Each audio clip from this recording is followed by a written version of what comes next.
बच्चा धीरे धीरे साइंटिस्ट बन गया, क्या क्या डिफिकल्टीज फेलियर्स उसने देखे, ये सारी बातें उसने आपको बता दी है। क्यों बताई? इसलिए बता दी ताकि ये सब पढ़ने के बाद आपके अंदर भी दिलचस्पी पैदा हो साइंस की तरफ या फिर पढ़ाई की तरफ, अपने करियर की तरफ। ये मकसद था। उस चैप्टर का नाम दिया गया the making of a scientist. इसका मतलब ये है कि भाई एक साइंटिस्ट कैसे बने, क्या क्या पढ़ा उन्होंने देखे, कितने फेलियर्स देखे, कितनी सक्सेस देखे और फाइनली उन्होंने क्या कारनामा करके दिखाया। इस चैप्टर के अंदर the making of a scientist हमें बताया गया है। बड़ा मजेदार चैप्टर है, रियल लाइफ का है। ये जो सर है ना, ये जो है ये साइंटिस्ट है, इनकी जितनी इज्जत की जाए उतनी कम है, क्योंकि इन्होंने इतनी अच्छी डिस्कवरीज की है। क्या डिस्कवरी की है वो भी मैं आपको बताऊंगा, वो जानने के बाद आपको भी बड़ा मजा आएगा। सो चैप्टर रिचर्ड एब्राइट, जो आज के दौर के इस जमाने के साइंटिस्ट है, कोई बहुत पुराने नहीं है। एल्बर्ट आइंस्टाइन, न्यूटन, इन सब के बारे में सबने पढ़ा है। रिचर्ड एब्राइट के बारे में आप लोगों ने नहीं पढ़ा था। तो अब इनकी कहानी हम पढ़ने वाले हैं। क्या है वो कहानी? आइए सुनिए मेरी जुबानी। एग्जाम में क्या क्वेश्चन आते हैं, कितने मार्क्स के आते हैं, सब कुछ हलवा बना के आपके मुंह में डालने वाला हूं। तो तैयार हो जाओ, वीडियो को जल्दी से अभी लाइक कर दो बिना सोचे समझे। आइए शुरू करते हैं।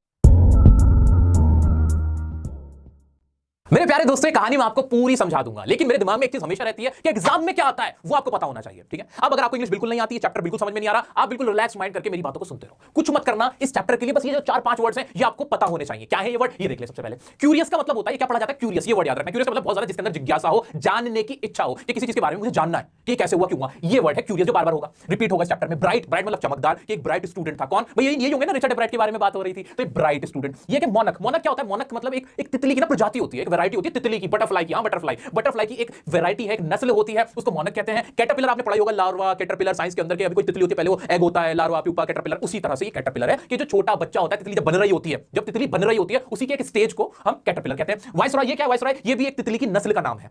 ऐसे ही ब्लूप्रिंट, एक ये वर्ड है ब्लूप्रिंट, याद रखना। ब्लूप्रिंट मतलब किसी भी चीज का लेखा जोखा, कि क्या आगे वो चीज बनेगी, आगे क्या होगा उसका, उसको कहते हैं ब्लूप्रिंट। तो ब्लूप्रिंट याद रखना, ये वर्ड आपको पता होने चाहिए। घोट लो, पी लो। आओ चैप्टर देखते हैं। मैंने क्या किया है, मैंने आपके लिए बहुत आसान लैंग्वेज में अपने खुद के इन हाथों से एक आपका लॉन्ग आंसर बना दिया। क्यों बनाया? ये लॉन्ग आंसर ऐसा है कि आपसे इस चैप्टर से रिलेटेड कोई भी एग्जाम में अगर क्वेश्चन आएगा ना, आप उसको आसानी से बना पाओगे। साथ ही साथ इसी चैप्टर में से इन्हीं वर्ड्स का इस्तेमाल करके आप लिख के आ जाओगे, और पूरी कहानी भी इसी एक लॉन्ग आंसर में मैंने समा दी है। तो ध्यान से बस आप कुर्सी की पेटी बांध के मेरी बातें सुनते रहो, देखो कितना मजा आएगा। भाई क्या ये स्टोरी, क्या ये स्टोरी? भाई it is a story about the famous scientist Richard एब्राइट। ये तो हम सबको ही पता है। क्या क्या जिसको इंग्लिश नहीं आती, आपको अगर इंग्लिश नहीं आ रही, बनानी भी नहीं आ रही, क्या ये कोई बहुत मुश्किल वर्ड है? नहीं, बहुत मुश्किल तो नहीं है। कि ये स्टोरी किसकी है? ये स्टोरी रिचर्ड एब्राइट की है। वो जो अंकल अभी पीछे थे उनकी कहानी है। It is a story about Richard एब्राइट। क्या एग्जाम में पूछा जाएगा? बिल्कुल नहीं पूछा जाएगा, तो सिर्फ आपको बताने के लिए। आगे बढ़ते हैं। He was a curious and bright child. ये इंपॉर्टेंट है, ये तो हमने पढ़ा भी था। क्यूरियस, ये बहुत इंपॉर्टेंट लाइन है, एग्जाम में जो आएगा वो लाइन है ये। रिचर्ड एब्राइट कैसे थे बच्चे? एक क्यूरियस और ब्राइट चाइल्ड थे। ब्राइट बच्चा था जिसका दिमाग ब्राइट था, तेज था, और वो कहते क्यूरियस थे, जानने की उनके अंदर इच्छा होती थी। फ्रॉम हिज चाइल्डहुड, अपने बचपन से ही। आगे बढ़ जाते हैं। हिज मदर, सबसे इंपॉर्टेंट पार्ट इस चैप्टर का। इस चैप्टर में से लॉन्ग आंसर ट्रेंड ये कहता है कि बहुत ज्यादा नहीं पूछे जाते। 6 नंबर का सवाल आपसे बहुत ज्यादा नहीं पूछा जाता, ज्यादातर इसमें से 3 नंबर का सवाल आता है, 3 नंबर का क्वेश्चन आता है। छोटे क्वेश्चन, छोटा आंसर आपसे पूछा जाता है मैक्सिमम टाइम्स। इसलिए आपके लिए इंपॉर्टेंट, इस चैप्टर का सबसे इंपॉर्टेंट अगर कोई क्वेश्चन बनता है वो यही बनता है कि जो रिचर्ड एब्राइट, उनकी मदर का क्या रोल था उनकी लाइफ में, और ये यहां से बात शुरू होती है। इसलिए ध्यान से इस वीडियो का ये पार्ट जरूर देखो। आओ सुनो। His mother encouraged his interest in learning. उनकी मदर ने अपने बच्चे का, रिचर्ड एब्राइट का, इंटरेस्ट लर्निंग की तरफ, यानी सीखने की तरफ उनको एनकरेज किया। एनकरेज किया, बार-बार ये वर्ड मैं बोल रहा हूं, ये लिख के आना जब भी मदर की बात होगी। और क्या किया उनकी मां ने? रिचर्ड एब्राइट की मदर ने अपने बच्चे के लिए क्या किया ताकि वो साइंटिस्ट बने, और क्या किया? उनका क्या रोल था? She took him on trips. उनको ट्रिप्स पर ले जाती थी। She took him on trips, घूमने घुमाने लेके जाती थी। Bought him telescopes, microscopes, cameras, mounting material and other equipment. और उनको क्या क्या दिलाया? भाई टेलीस्कोप दिलाया, माइक्रोस्कोप दिलाया, और कैमरास दिलाए, माउंटिंग मटेरियल है ना, माउंटिंग मटेरियल दिलाया, या माउंटिंग का मटेरियल दिला दिया, और क्या करा? और अदर इक्विपमेंट, और तरह-तरह के इक्विपमेंट दिलवा दिया। अब बच्चे बैठ के सोच रहे हैं, हमने तो जिंदगी में टेलीस्कोप देखा नहीं, माइक्रोस्कोप देखा नहीं, हमें दिलवाते तो क्या? मम्मी पापा से बोलूंगा मुझे टेलीस्कोप दिखा दो, कह देता हूं नया आईफोन ही दिला दो। ऐसे चप्पलें मारते हैं, क्या बोले ठीक है। लेकिन रिचर्ड की जो मदर थी, उन्होंने उनको जो साइंटिफिक डिवाइस थे वो दिलवाए थे। आईफोन नहीं, तुम्हें आईफोन चाहिए, आईफोन चाहिए, आईफोन नहीं। यहां पे क्या, मदर ने उनको काम की चीज दिलवाई थी। तो आपसे भी मैं बोलना चाहता हूं अपने मम्मी पापा से, हमें भी आईफोन मत दिलाओ, हमें नया फोन नहीं चाहिए, हमें नई गाड़ी नहीं चाहिए, आप हमें साइंटिफिक चीजें दिखाओ, आप हमें साइंटिफिक चीजें दिलवाओ, हमें टेलीस्कोप दिलवाओ, हमें लैब के सामान दिलवाओ, हमें डिफरेंट ऐसी चीजें दिलवाओ जो हमारे काम में आ जाए। ठीक है, टेलीस्कोप्स, माइक्रोस्कोप्स और ये सारा मटेरियल उन्होंने अपने बच्चों को दिलवा दिया था। किसने? रिचर्ड एब्राइट की मम्मा ने। His mother gave him a book, और उनकी मम्मी ने उनको एक बुक दी। उस बुक का नाम था द ट्रेवल्स ऑफ मोनार्क 10। उस बुक का नाम इंपॉर्टेंट है, एग्जाम के पॉइंट ऑफ व्यू से बहुत इंपॉर्टेंट है कि कौन सी बुक दी थी, क्या नाम था बुक का? The travels of monarch 10, which told how monarch butterflies migrate to Central America. और ये इंपॉर्टेंट पॉइंट है। अब हुआ क्या था कि जो रिचर्ड एब्राइट थे वो 2 साल की उम्र से, जब बहुत ही छोटे से थे ना, तब से ही ना वो उनका शौक था, क्या करने का शौक था? तितलियां पकड़ने का शौक था। तो उन्होंने अपने आसपास के ना जितनी भी स्पीशीज थी, जितनी भी तितलियां थी, वो सब कलेक्ट करके रख ली थी। अब उनका इंटरेस्ट खत्म हो रहा था। ऐसे मौके पे रिचर्ड एब्राइट की जो मदर थी, उन्होंने उनको एक किताब दी जिसका नाम था द ट्रेवल्स ऑफ मोनार्क 10। अब उस बुक के अंदर क्या था? उस बुक के अंदर तितलियों के बारे में और भी बहुत कुछ लिखा हुआ था, जिसकी वजह से रिचर्ड एब्राइट का इंटरेस्ट और बढ़ा। किसके अंदर? बटरफ्लाई के अंदर। और क्या हुआ? That opened the world of science to young Richie. Richie कौन है यहाँ पे? प्यार से उनकी मम्मा उनको रिची बुलाती थी। Richie who had collected all 25 species of butterflies। ये बात मैं आपसे पहले भी कह रहा था कि अब क्या हुआ था कि उन्होंने एक बुक दी। बुक का नाम क्या जल्दी बताओ? The travels of monarch 10। और उसमें क्या था? उसकी वजह से क्या हुआ था? उससे ओपन हो गया वर्ल्ड साइंस का। किसका? साइंस का वर्ल्ड ओपन हो गया। किसके लिए? रिचर्ड एब्राइट के लिए, जिसे प्यार से उनकी मम्मी क्या बुलाती थी? रिची बुलाती थी। वेरी गुड, आगे बढ़ जाते हैं। अब क्या था? इससे पहले वो 25 स्पीशीज को पहले ही कलेक्ट कर चुके थे। ऐसे तितलियों को पकड़ते थे और कलेक्ट कर लेते थे, तितलियों को पकड़ते थे, कलेक्ट कर लेते थे। उन्होंने अपने नीचे के बेसमेंट में बहुत सारी तितलियां वहां पे पालनी शुरू कर दी थी। उनके अंडों को रखते थे, सेकते थे, सिकवाते थे, और फिर ना उससे से बच्चे निकलते थे तितली के, उनको देखते थे अच्छा अभी लार्वा बन रहा है। ये सारा काम किसका था? रिचर्ड एब्राइट का। वो ऐसा क्यों करते थे? बचपन से आदत थी तितलियों को देखने की, पकड़ने की ना, तो मन में ना क्यूरियोसिटी आती थी, तितली कैसे उड़ती है, कैसे बनती है, कैसे पैदा होती है, सारी चीजें उनके दिमाग में थी। और उनके ऊपर से उनकी मम्मी ने भी कहा बेटा रुक मत, देख मैं तेरे को बुक दे रही हूं, तितली वाली बुक दे रही हूं। अब कितनी प्यारी मम्मा है, मम्मा बुक दे रही है, सामान साइंटिफिक दिलवा रही है, तो बच्चा कैसे साइंटिस्ट नहीं बनेगा? आ जाओ। अब क्या हुआ? He started tagging butterflies as a task. उन्होंने ना टैग करना शुरू किया, ऐसे स्लिप लगाई और तितलियों पे लगानी शुरू करी। क्यों करा उन्होंने ऐसा? क्योंकि given by doctor ergot in the book. क्या हुआ था? एक डॉक्टर थे, प्रोफेसर थे टोरंटो के। उन्होंने क्या किया था? उन्होंने अपनी बुक जो ट्रेवल्स ऑफ मोनार्क 10 था ना, उसके लास्ट में लिखा था कि अगर आप पढ़ने वाले तितलियों में इंटरेस्टेड हो तो एक काम करना, तितलियों को ना टैग करना शुरू करना, कलेक्ट करके टैग पे लिख देना भाई ये यहाँ की इस तरह से। तो उनको टैगिंग करने का काम शुरू कर दिया। अब ये काम किसने कर दिया? रिचर्ड एब्राइट ने शुरू कर दिया। बुक में लिखा हुआ, तो उन्होंने भी शुरू कर दिया। क्या मुश्किल है? बहुत मुश्किल है। एक बार थोड़ा सा रिवाइव करते बिना देखे मेरे साथ साथ सोचो जल्दी से। कमाल क्या था? कहानी किसकी है? रिचर्ड एब्राइट की। रिचर्ड एब्राइट बचपन में क्या शौक था? तितलियों को पकड़ने का, कलेक्ट करने का। ब्राइट स्टूडेंट थे। और क्या था? बहुत क्यूरियोसिटी थी इनके अंदर, क्यूरियस स्टूडेंट थे, बिल्कुल थे। उनकी मदर ने उनकी बहुत हेल्प की थी। मदर ने उनको सामान दिलवाया, टेलीस्कोप, माइक्रोस्कोप, कैमरा, है ना, इस तरह के इक्विपमेंट दिलवाए। इन्होंने 25 स्पीशीज बचपन में ही कलेक्ट कर ली थी। उसके बाद क्या हुआ था? बुक दी द ट्रेवल्स ऑफ, क्या था उसका नाम याद नहीं हो रहा, द ट्रेवल्स ऑफ, हां, मोनार्क 10, है ना। उसमें क्या लिखा हुआ था? उसमें क्या था? डॉक्टर अर्गट थे, उन्होंने क्या लिखा हुआ था? उन्होंने क्या लिखा था कि अगर आप ये रीडर हो, अगर आप तितलियों को टैग करना चाहते हो तो टैग करके उनके ऊपर टैगिंग लगा के कलेक्ट करना शुरू करो। तो उन्होंने ये काम करना शुरू कर दिया, टास्क। हाँ, क्या इतनी कहानी अभी तक? हाँ, इंपॉर्टेंट क्वेश्चन इसमें कौन सा बनता है? मदर वाला, कि मम्मी का क्या रोल था? तो मम्मी का रोल हमें पता ही है क्या रोल था। हमेशा उन्होंने क्या इंकरेज किया अपने बेटे को? लर्निंग की तरफ। किस चीज की तरफ? लर्निंग के, नया सीखने की तरफ। तो हिज मदर ऑलवेज, बनाने की कोशिश करो, his mother always encouraged him to learn new things. ऐसे बोला है। आज आगे बढ़ते हैं, इसको खत्म करते हैं मेरे प्यारे बच्चों। देखो डर तो नहीं लग रहा, मजा आ रहा है ना। अब क्या हुआ? अब छोटा सा बच्चा था, वो तितलियां पकड़ रहा था, वो 7th ग्रेड में गए, बड़े बड़े हुए, थोड़े से 6th 7th क्लास में गए। अब उन्होंने क्या किया? Ebright raised a flock of butterflies as it was difficult to chase them one by one. अब एब्राइट ने वो जो बुक में लिखा हुआ था ना कि आप तितलियों को टैग करना शुरू करो, उनके ऊपर चिट लगानी शुरू करो, तो उन्होंने एक एक पकड़ना नहीं करा, उन्होंने ना पूरे तितलियों के झुंड को पालना शुरू कर दिया ताकि वो ज्यादा से ज्यादा तितलियों को इकट्ठा कर सके। फिर क्या हुआ? When he was in 7th grade. अच्छा, ये लाइन मैंने क्यों लिखी है? क्वेश्चन है एग्जाम में, बार-बार पूछा गया है कि उन्होंने एक साथ जैसे ये why he raised a flock of butterfly, उन्होंने पूरा फ्लॉक, पूरा झुंड ही तितलियों का क्यों इकट्ठा करना शुरू किया, क्यों चेस करना शुरू किया? क्योंकि डिफिकल्ट था वन बाय वन करना, उसमें बहुत ज्यादा तितलियां नहीं आती थी। तो इसका आंसर यही है, ठीक है, इसी के अंदर है। चलो जी आगे बढ़ जाते हैं। अब क्या हुआ? When he was in 7th grade, जब वो 7वीं ग्रेड में थे, 7th क्लास मान लो, he participated in county science fair. उन्होंने क्या किया? पार्टिसिपेट किया। क्या किया? पार्टिसिपेट किया। क्या किया? 7th क्लास में आके पार्टिसिपेट किया। किसके अंदर? साइंस काउंटी फेयर था। एक तरह जैसे साइंस वो नहीं लगते, क्या कहते हैं, फेयर लगते हैं, आपके भी स्कूलों में लगते होंगे, सुना होगा आपने। तो साइंस फेयर हुआ था, वहां पे उन्होंने एक स्लाइड लेके गए, फ्रॉक की स्लाइड, फ्रॉक के टिश्यू की स्लाइड उन्होंने वहां दिखाई,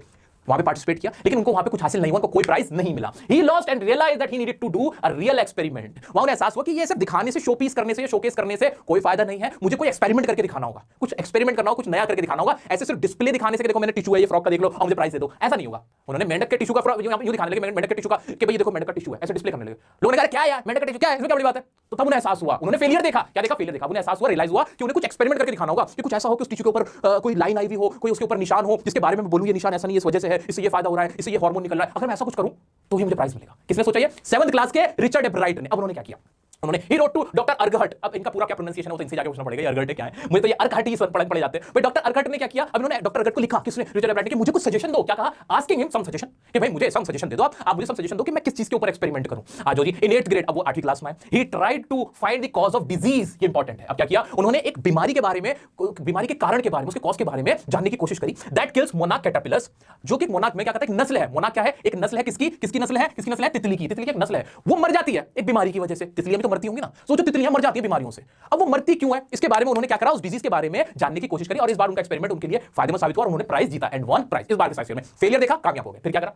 इन नेक्स्ट ईयर, और अगले साल क्या किया उन्होंने? His project was to test the theory that viceroy butterflies copy monarchs. ये बहुत इंपॉर्टेंट है। ये दोनों प्रजातियां हैं, कौन कौन सी मैं आपको बता देता हूं मेरे प्यारे बच्चों। एक है वाइसरॉय। क्या है? एक वाइसरॉय। ये कौन है? ये तितली मेरे मन की उड़ी, ये तितली है। ये कौन है? वाइसरॉय। एक है मोनार्क। क्या है? एक है मोनार्क, ये भी तितली की ही नस्ल है, ये भी तितली की ही नस्ल है। भाई तितली मन के उड़ी, ये तितलियां मेरी, दोनों तितलियां हैं। अब क्या है? थ्योरी क्या थी? टेस्ट क्या करना था वो सुनो, बड़ा प्यारा टेस्ट था। टेस्ट ये था that viceroy butterflies copy monarchs. मगर क्यों? जो वाइसरॉय बटरफ्लाई है, ये वाइसरॉय जो है, ये मोनार्क को कॉपी करती हैं। क्या करती हैं? मोनार्क को कॉपी करती हैं, मोनार्क की तरह दिखती हैं, दिखने की कोशिश करती हैं। वो ऐसा क्यों करती हैं? क्योंकि जो वाइसरॉय होती है ना, तो जो बर्ड्स होते हैं ना, जो बर्ड्स होते हैं, पक्षी होते हैं ना, वो वाइसरॉय को बहुत अच्छा टेस्ट लगता है, उनको खा लेते हैं, उनको डिनर बना लेते हैं। बट तितलियों को भी तो कोई खाता है। जो पक्षी होते हैं वो किसको खाते हैं? कीड़े मकोड़ों को खाते हैं। बटरफ्लाई भी एक कीड़ा ही है, इंसेक्ट ही है, उसको कौन खाता है? वाइसरॉय को खाते हैं पक्षी।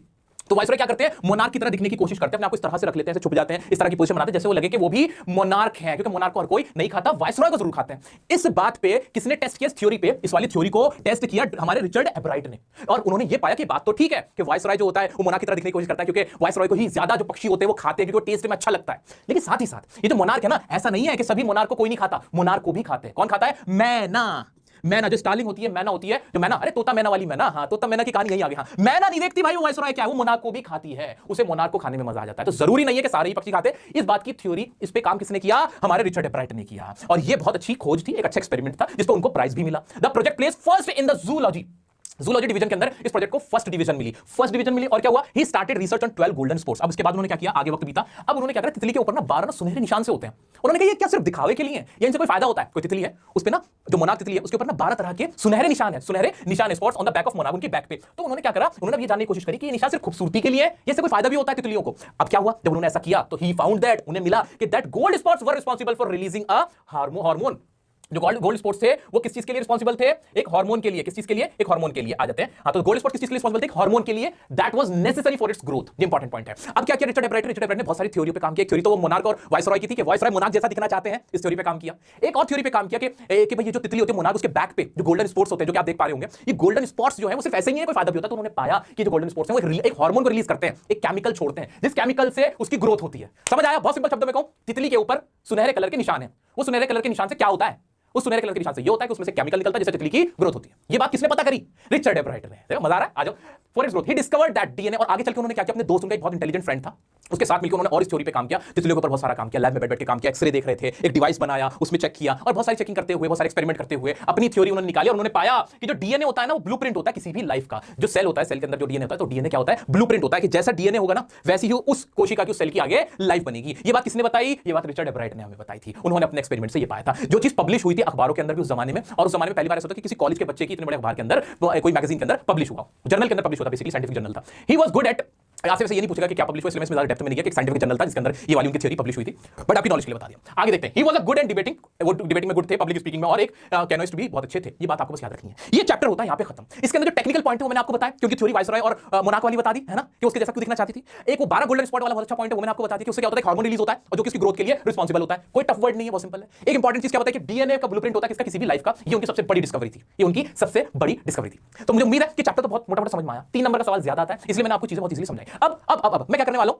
मैं आपको शॉर्ट में समझा देता हूं। शॉर्ट में एक बार इसको समझ लेते हैं, क्या है इस चैप्टर में, कुछ भी नहीं है। ये कहानी किसकी, रिचर्ड एब्राइट की। किसकी, रिचर्ड एब्राइट की, जो कि एक बहुत फेमस साइंटिस्ट है। बचपन से क्या था, उनकी मदर ने उनका इंटरेस्ट किसमें करवाया था, लर्निंग के अंदर करवाया था कि नहीं, हाँ, उनको क्या दिए, उनको कैमरास दिए, माइक्रोफोन्स दिए, इक्विपमेंट्स दिए, उनको एनकरेज किया किस चीज के लिए, लर्निंग के लिए। उनको एक बुक दी, कौन सी बुक दी, द ट्रेवल्स ऑफ मोनार्क 10, ये वाली बुक दी है ना, ये था। और क्या था, और इन्होंने क्या किया था, कलेक्टिंग बटरफ्लाई का काम करते थे। इन्होंने 25 स्पीशीज को अपने होम टाउन में कलेक्ट कर लिया था। फिर इन्होंने क्या किया, साइंस फेयर में हिस्सा लिया, वहां पे जो इनका प्रोजेक्ट था वो बेकार हुआ, लॉस्ट हुए, और उन्होंने रियलाइज किया कि उन्हें कुछ रियल एक्सपेरिमेंट करने होंगे। नेक्स्ट ईयर रियल एक्सपेरिमेंट किया और क्या किया, प्राइज जीत लिया। वाइसरॉय और मोनार्क के ऊपर भी इन्होंने, थ्योरी पे भी क्या किया, एक एक्सपेरिमेंट किया, उसके लिए भी इनको प्राइज दिया गया। 12 गोल्डन स्पॉट के ऊपर इन्होंने काम किया, जो कि मोनार्क के बैक पे होते हैं, उसके लिए, उस इन्वेंशन के लिए, उस डिस्कवरी के लिए इनको प्राइज मिला, बहुत ज्यादा एप्रिसिएशन मिली। फाइनली इन्होंने बताया कि डीएनए क्या होता है, ब्लूप्रिंट होता है लाइफ का। यही तो है पूरा चैप्टर, यही है। एक साइंटिस्ट बनने के लिए किस चीज की जरूरत है, किस चीज की जरूरत है, वो मैंने आपको बता दिया। उसके लिए क्यूरियोसिटी, ब्राइट माइंड और विल पावर होनी चाहिए, साइंटिस्ट आप बन जाओगे। पूरे चैप्टर में और कुछ नहीं है। जिसने ये सारी चीजें याद रख ली ना, जो हमने डिस्कस की, जो मैंने चाइनीज भाषा में लिखा है, वो सबको याद रह जाएगा। दोस्तों इसकी पीडीएफ टेलीग्राम ग्रुप पे मिलेगी, तो इसकी चिंता मत करो कि ये जो सर ये वाला वर्ड दिख नहीं रहा है, समझ नहीं आया, वो सारी पीडीएफ, ये पूरी पीडीएफ आराम से आपको फ्री में मिलेगी टेलीग्राम ग्रुप पे, डीएस सर के नाम से टेलीग्राम ग्रुप है, डिस्क्रिप्शन में लिंक है, वो छोड़ दो।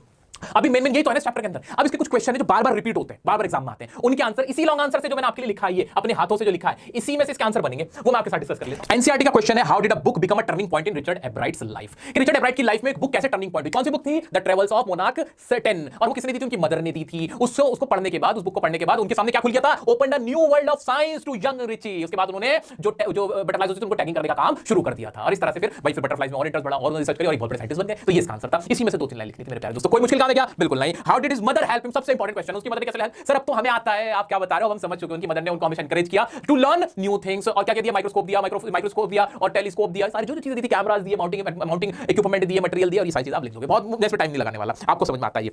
What lesson does एब्राइट learn when he does not win anything at a science fair. जब साइंस फेयर में एब्राइट ने कुछ नहीं जीता था, तो उन्होंने क्या लेसन लर्न किया था, he realised that he has to do some real experiment. उन्हें क्या करना पड़ेगा, उन्हें क्या करना है, रियल एक्सपेरिमेंट्स करने, not mere displaying the experiment या मॉडल्स। उन्हें समझ में आ गया था कि फ्रॉग के टिश्यू को शो करके कुछ भी हासिल नहीं होगा। वेरी गुड जी। What experimental project does he then undertake. उसके बाद उन्होंने कौन सा एक्सपेरिमेंट प्रोजेक्ट करे, वो आपको मैंने बताया कि वाइसरॉय वाले मोनार्क वाला, उस थ्योरी पे उन्होंने काम किया था, है ना। आगे बढ़ जाते हैं। एक वायरल डिजीज थी, वायरल डिजीज के ऊपर उन्होंने काम किया था, जिससे मोनार्क जो कैटरपिलर था वो मर जाता था। ये इसमें हमने लिखा हुआ, इसमें से आंसर आ जाएगा। कुछ मत करना, 3-4 बार ना मेरा लिखा लो आंसर, बस पढ़ लेना, रटना नहीं, सिर्फ पढ़ लेना। देखो सारे वर्ड ना आपके मुंह पे आ जाएंगे, इसको पढ़ लेना, माइंड में हो जाएगा, एक बार लिख के देख लेना रफली, देखो खत्म ये चैप्टर से।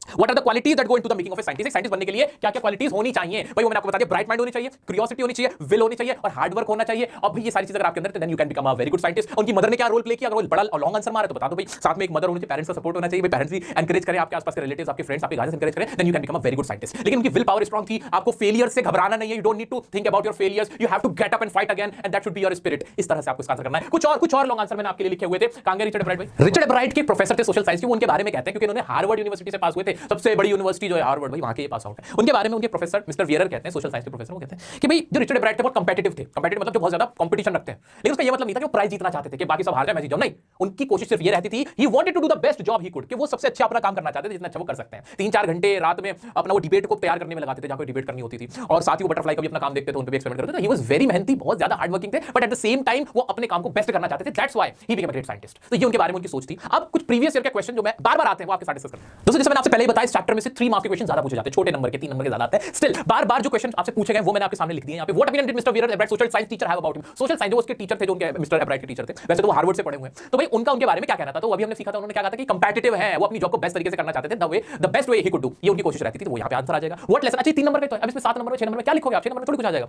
What lesson did Albright learn when he did not win anything at a science fair? ये आपको पता ही है भाई। What opinion did mister wearer एब्राइट, बार-बार रिपीट हो रहा है, देखो रिपीट हो रहा है। How did Ebright's mother help him? सबसे इंपॉर्टेंट क्वेश्चन, बार-बार बताने की जरूरत नहीं, आपको पता है इनके answers. Why did Richard Ebright raise a flock of butterflies? मैंने उसमें मेंशन किया था कि उन्होंने रेज अ बटरफ्लाई का क्यों किया? Because it was very difficult to catch one by one आप कैच नहीं कर सकते, it is very difficult to do that. What lesson did Albright learn when he did not win anything at a science fair? बात हमने बहुत अच्छे से discuss किया था इस क्वेश्चन को भी, कि जब उन्होंने कुछ नहीं जीता साइंस फेयर में तो उन्होंने क्या रियलाइज किया, ही रियलाइज उनको रियल एक्सपेरिमेंट करने होंगे। This is all about this chapter the making of a scientist. I hope कि आपको वीडियो बहुत पसंद आएगा। इसको लाइक करके अपना प्यार दे, टेलीग्राम ग्रुप पे पीडीएफ मिल जाएगी। कोई भी डाउट आता है मुझसे इंस्टाग्राम पे पूछिए, चैनल को सब्सक्राइब करके रख लो, आपके बहुत काम आने वाला हूं मैं। मिलते हैं नेक्स्ट वीडियो में नेक्स्ट टॉपिक के साथ। कमेंट में बताएं कौन सा टॉपिक चाहिए। मिलते हैं नेक्स्ट वीडियो में, बाय बाय।